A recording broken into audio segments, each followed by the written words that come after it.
যদি বাড়িতেই এত সুন্দর সুস্বাদু ভেজ মাঞ্চুরিয়ান তৈরি করতে পারি সামান্য কিছু উপকরণ দিয়ে, তবে কেন বানাবো না বলো তো? তোমরা যদি চাও তোমরাও বানিয়ে নিতে পারো, শুধুমাত্র ভিডিওটা স্কিপ না করে পুরোটা দেখো। প্রথমেই সব সবজিগুলোকে আমি গ্রেটারে গ্রেট করে নিয়েছি, যেমন বিনস, বাঁধাকপি, পেঁয়াজ, গাজর, কিছু লঙ্কা দিয়েছি, ক্যাপসিকাম। এগুলোকে ভালো করে গ্রেটারে গ্রেট করতে হবে। তারপর এই সবজিগুলোর মধ্যে প্রায় 1 চামচের মতো লবণ দিয়ে আমি মোটামুটি 10 মিনিটের জন্য রেস্টে রেখেছিলাম, যাতে সবজিগুলোর নিজস্ব যে জলটা আছে সেটা পুরোপুরি ছেড়ে দেয়। তারপরে 2 হাত দিয়ে ভালো করে চেপে চেপে সমস্ত জল বের করে নিয়েছি।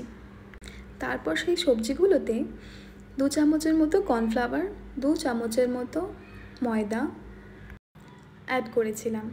তারপর red chilli sauce, green chilli sauce ও সয়া সস সমস্ত কিছু আমরা 2 চামচের মতো করে দিয়েছি। তারপর ভালো করে এটাকে মেখে একটা শক্ত ডো তৈরি করেছি। তারপর এটাকে গোল আকারে শেপ দিয়েছি। তারপর একটু বেশি পরিমাণে তেল দিয়ে এটাকে একটু লো আঁচে রেখে একটু লালচে লালচে করে ভেজে তুলতে হবে। বেশি আঁচ দেওয়া যাবে না, কারণ ওপরটা পুড়ে যাবে আর ভিতরটা কাঁচাই থেকে যাবে। তার জন্য সমস্ত বলস আমাদের রেডি।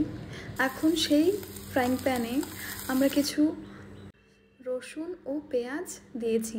যতক্ষণ না এটার কাঁচা গন্ধ যাচ্ছে ততক্ষণ আমরা একটু নেড়েচেড়ে নিয়েছি। তারপর একটু ক্যাপসিকাম দিয়েছি, কিছু লঙ্কা চিড়ে দিয়েছি। তারপর green chilli sauce, red chilli sauce, soya sauce 1 চামচ করে দিয়েছি। তারপর একটা বাটিতে কর্নফ্লাওয়ার 1 চামচের মতো গুলে দিয়েছি। আর একটু রঙের জন্য আমি একটু কাশ্মীরি লাল লঙ্কার গুঁড়ো দিয়েছি। এটা অপশনাল, তোমরা দিতে না চাইলেও নাও দিতে পারো। অনেকে ফুড কালার ইউজ করে, এটা আমি একদম পছন্দ করি না, তাই আমি দিইনি। তারপর একটু গরম জল দিয়ে দিতে হবে, বেশ পরিমাণে দিতে হবে, কারণ সমস্ত বলস জলগুলো অবজর্ব করে নেয়। তারপর 5 মিনিটের মতো নাড়াচাড়া করে নিলেই আমাদের মাঞ্চুরিয়ান, ভেজ মাঞ্চুরিয়ান রেডি।